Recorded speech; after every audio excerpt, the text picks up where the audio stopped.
राबड़ी आवास खाली कराने का नोटिस जारी कर दिया गया है बिहार सरकार की तरफ से। खाली कर अब जी ये तो समझ से परे है कि महागठबंधन चुनाव नहीं हारी है। यह जो अभी 2025 के जो चुनाव हुआ, एनडीए के लोग वोट खरीद करके सत्ता में बैठ गए। 10 जगह जो उम्मीदवार हैं, मंत्री हैं, सब लोग को सेम वोट कैसे आ गया? बिहार में फिर से एनडीए की सरकार बन गई है। तमाम मंत्रियों को विभाग जो है अलॉट कर दिया गया है और ऐसे में आरजेडी हार की समीक्षा कर रही है।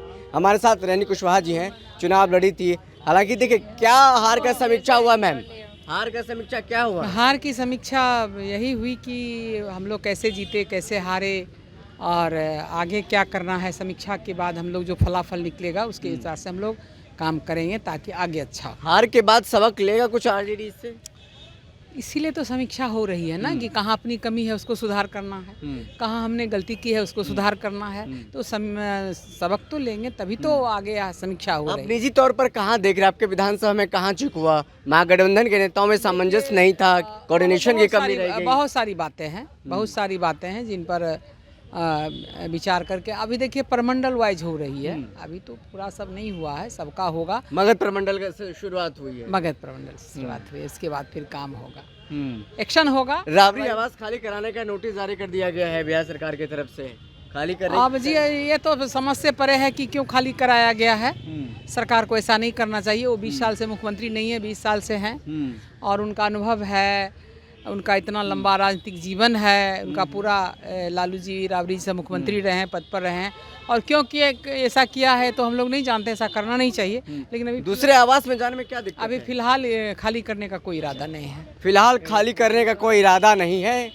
रेणु कुशवाहा आरजेडी की नेता हैं, वो बिहार विधानसभा चुनाव लड़ी थी लेकिन हार गई हैं और ऐसे में अब आज जब आरजेडी के प्रदेश कार्यालय में समीक्षा बैठक चल रही है, तमाम नेता बाहर निकल रहे हैं बारी बारी से। उनसे हम बात कर रहे हैं और जानने समझने की कोशिश कर रहे हैं कि आखिर आरजेडी कहाँ चूक रही है आरजेडी से, जिससे इस बार करारी हार हुई है।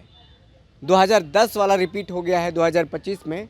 तमाम नेता बाहर निकल रही हैं, तमाम जो विधायक वो बाहर निकल रही हैं। मैम, बैठक में क्या कुछ हुआ? क्या कुछ समीक्षा बैठक में क्या कुछ हुआ? कहाँ पर लूपहोल्स रह गया? आरजेडी कहाँ पर दिक्कत हो गई?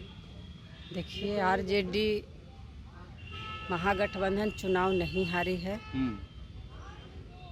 यह जो अभी 2025 के जो चुनाव हुआ, एनडीए के लोग वोट खरीद करके सत्ता में बैठ गए। 10,000 लगता है आपको कि ज़्यादा फैक्टर रहा इस बार जो महिलाओं को दिया गया है? अभी एक महिला है, आपने देखा, घुमा होगा। बिल्कुल 10,000 वाला फैक्टर रहा और प्लस ईवीएम में भी कुछ काम किया है। ईवीएम में भी कुछ काम किया है? करवे किया है। 8-10 जगह जो उम्मीदवार हैं, मंत्री हैं, सब लोग को सेम वोट कैसे आ गया जब ईवीएम में नहीं कुछ हुआ? तो इसको लेकर के आपके नेता जाएंगे सुप्रीम कोर्ट तक ऊपर? बिल्कुल जाएंगे, हम लोग लड़ेंगे और ताकि फिर चुनाव आवे तो ये प्रक्रिया ना अपनावे।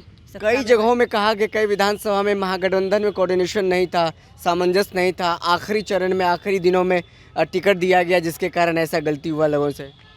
नहीं, वो सब नहीं रहा। मेन था जो हमारे नेता घोषणा कर रहे थे कि जब सरकार में आएंगे तो हर महिला के 2500 रुपया देंगे, लेकिन जो सत्ता में बैठे हुए लोग उन्होंने खाता से आचार संहिता लागू के बाद भी 10,000 दे रहे थे। चुनाव के बीच तक हाँ, जाता रहा। चुनाव के एक दिन पहले, 2 दिन पहले, बाद तक भी पैसा आया है, पैसा आते रहा खाता में। तो यही 10,000 के चलते ये जो वोट जो खरीदे हैं और जो ये ईवीएम में बेईमानी किए हैं, तो सत्ता में बैठे हुए जनता के वोट थोड़े तो खरीदे हैं, वोट बरगला करके वोट खरीदे हैं। रेखा जी, आगे की क्या रणनीति आप लोगों की? विधानसभा में क्या मजबूती से सत्र शुरू होने वाला 1 दिसंबर से? बिल्कुल, हमारे नेता प्रतिपक्ष के आदरणीय, गरीबों के मसीहा, युवाओं के रोम रोम में बसने वाले तेजस्वी भैया विपक्ष के नेता हैं, प्रतिपक्ष के नेता हैं। बिल्कुल पुरजोर तरीका से बात रखेंगे और पूरे देश के लोग, पूरे बिहार के लोग देखेंगे और सुनेंगे। पुरजोर तरीका से बात को रखेंगे। जनता के लिए सड़कों पर नजर आएंगे आप लोग? बिल्कुल आएंगे। हम लोग हमेशा गरीब की लड़ाई लड़े हैं और हमारे नेता गरीबों के मसीहा लालू यादव हमेशा दलित की लड़ाई लड़े हैं और दलित को बोलने और बैठने के लिए अधिकार दिए हैं। अगर बिहार में गरीब और अकलियत को नेता हैं तो लालू यादव नेता है। राबरी आवास खाली करने का आदेश जारी कर दिया गया है, कैसे देख रही हैं इसको? देखिए ये तो सत्ता में लोग जो बैठे हैं उनको तो लग रहा है कि क्या करें हम बिहार में। बदले की भावना से किया जा रहा, आप देख रहे हैं? बिल्कुल बिल्कुल। तो ये तो एक तरह से कहिए तो एकदम जो होता ना है कि हम सत्ता में बैठ गए हैं तो किसको कबाड़ के फेंक दे, किसको कहाँ भेज दें, वही करने लगे हैं लोग। चलिए बहुत शुक्रिया। रेखा जी हमारे साथ मौजूद थी, मसौडी की पूर्व विधायक हैं और ऐसे में तमाम मुद्दों पर हमने बातचीत की है और हमने जानने समझने की कोशिश की है कि इस समीक्षा बैठक में क्या निकल कर सामने आया और क्या कुछ समीक्षा बैठक का लबो लुआब रहा है। फिलहाल देखते हैं डस्ट न्यूज़। बहुत बहुत शुक्रिया।